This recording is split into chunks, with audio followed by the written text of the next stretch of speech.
Olá, me chamo Andressa Martins, sou acadêmica do curso de Direito da 10ª fase da Faculdade Zezucre da Criciúma e vim discorrer sobre o projeto chamado Artigo 5º, que versa a respeito do teor do artigo 5º da Constituição Federal, com a finalidade de possibilitar o conhecimento de direitos e garantias fundamentais por parte de alunos dos ensinos fundamentais e médios. Direito de propriedade. Como funciona no Brasil? O direito de propriedade é descrito no inciso 22 do artigo 5º da Constituição Federal de 1988. E nele estão previstos direitos fundamentais, com o objetivo de assegurar uma vida digna, livre e igualitária a todos os cidadãos do país. E pode-se pensar no direito de propriedade como um direito de uma pessoa, dentro dos limites da lei, de dispor e usufruir de um bem, e também de determinar o que é feito com ele. Ou seja, o direito de propriedade garante que qualquer cidadão tem direito de possuir, ser dono de bens. O artigo 5º da Constituição Federal de 1988 estabelece que e todos são iguais perante a lei, sem distinção de qualquer natureza, garantindo-se aos brasileiros e aos estrangeiros residentes no país a inviolabilidade do direito à vida, à liberdade, à igualdade, à segurança e à propriedade. Para compreender melhor essa definição, vou desmembrar essa definição em 3. Primeiro, direito de uso sobre um bem. Diz respeito ao direito de usufruir de um bem ou colocá-lo à disposição do uso de outra pessoa, sem que essa possa modificar a substância do bem. Por exemplo, se você é proprietário de um imóvel, pode optar por usufruir dele, emprestá-lo ou alugá-lo. Segundo, direito de gozo sobre um bem. Significa ter direitos sobre os frutos ou rendimentos que esse bem fornece. Por exemplo, ter o direito sobre os frutos de uma laranjeira que nasce em sua propriedade, ou ter direito sobre os rendimentos do aluguel de um imóvel que é seu. E terceiro, direito de dispor. Este é o direito que mais expressa o domínio e a posse sobre o bem. Significa que você pode optar por vendê-lo, ou doá-lo, ou trocá-lo. Ou seja, ser proprietário ou deter o direito de propriedade sobre um bem significa ter o direito de uso, de gozo e de dispor dele. O inciso 22 do artigo 5º reconhece o direito de propriedade como um direito fundamental a ser protegido pela Constituição brasileira. O direito de propriedade no Brasil é garantido pela Constituição, mas não é ilimitado. O que limita esse direito é o cumprimento da chamada função social. Portanto, vê-se que o direito de propriedade não deve ser mais considerado um direito absoluto e inflexível, dando agora espaço para outros direitos de importância equiparada, como a dignidade da pessoa humana e entre outros.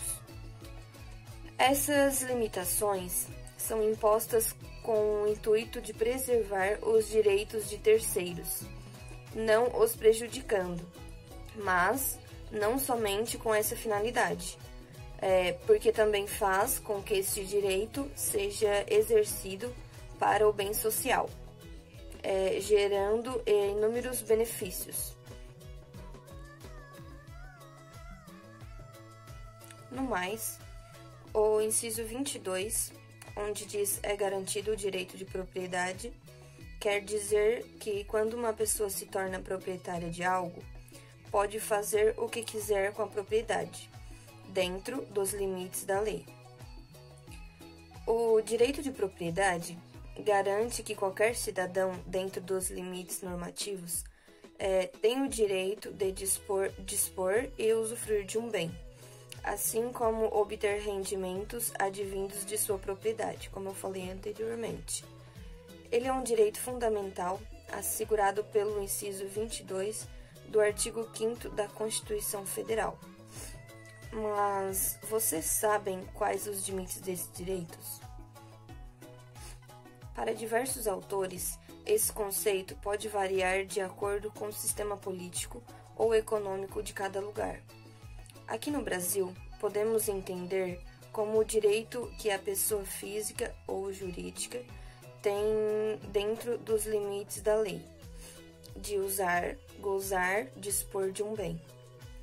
Isso significa que é dado ao proprietário, além do direito de usufruir de um bem, o direito de obter vantagens econômicas por meio de sua propriedade, como, por exemplo, apropriar-se dos frutos, como acabei de explicar, e rendimentos que o bem fornece.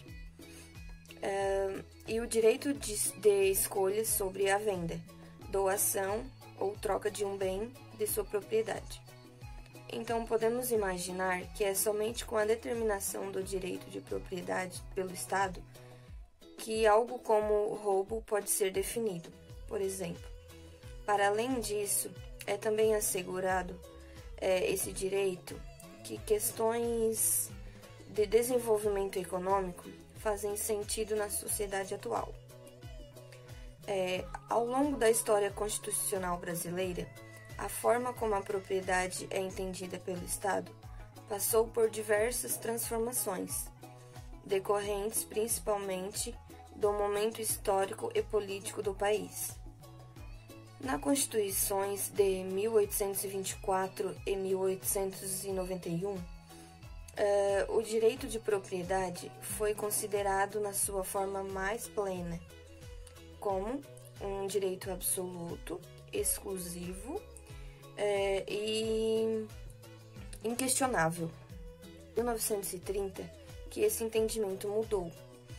A ascensão de Getúlio Vargas ao poder trouxe a necessidade de romper com o domínio da elite tradicional, bastante vinculada à propriedade de terra. Assim, na Constituição de 1934, o novo aspecto passou a ser considerado, sendo a justiça social. A partir desse momento, o direito de propriedade deixou de ser um direito absoluto e passou a ser submetido ao interesse social ou coletivo. Em 1937, com a nova Constituição, o entendimento de que a propriedade deveria ser um direito limitado foi também mantida. Para além disso, a Constituição de 1937 passou a mencionar o mecanismo de desapropriação. Dessa forma, o Estado passou a ter o poder de retirar o direito de propriedade de quem não cumprisse com as leis que regulamentavam. Hoje, a partir da Constituição de 1988, que marcou a redemocratização do país, o direito de propriedade de terra está condicionado à função social.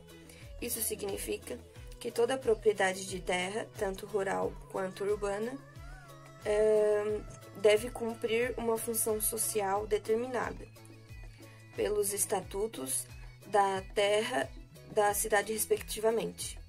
Assim, caso a função social não esteja sendo cumprida, a Constituição prevê um processo de desapropriação da propriedade. Isso significa que o poder público poderá retirar a propriedade, mediante indenização para fins de reforma agrária. Como vocês podem ver, o inciso 22 do artigo 5º da Constituição Federal é responsável pela garantia de um direito quase universal. No entanto, este direito não é ilimitado, e no Brasil, o direito de propriedade é submetido a algumas condições para garantir o bem coletivo. Então, ficou mais claro como o direito de propriedade é tratado na Constituição.